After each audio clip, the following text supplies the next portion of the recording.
Stop me if you've heard this one before, but the Indianapolis Colts have a new quarterback. This time, and for perhaps the final three games of the season, it's Nick Foles at quarterback for the Colts. I'm Jake Arthur of the Locked On Colts podcast.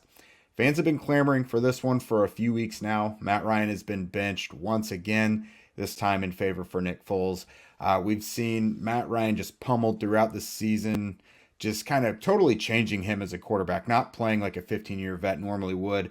We saw Sam Ellinger out there for a couple weeks, but he just looked completely overwhelmed by the lack of blocking.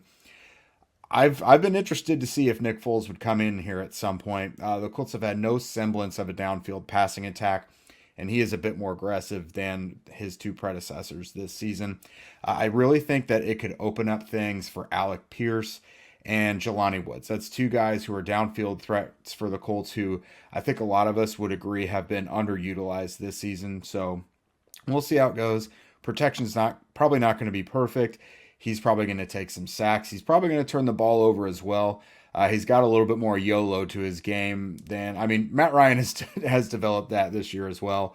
But Foles probably a little more of a gunslinger with some power to his arm, which is probably going to lead to some issues in the turnover department or just errant throws overall. But regardless, should bring maybe a little more entertainment for these last few weeks of the season. For more on the Colts, check us out on Locked On Colts, part of the Locked On Podcast Network, your team every day.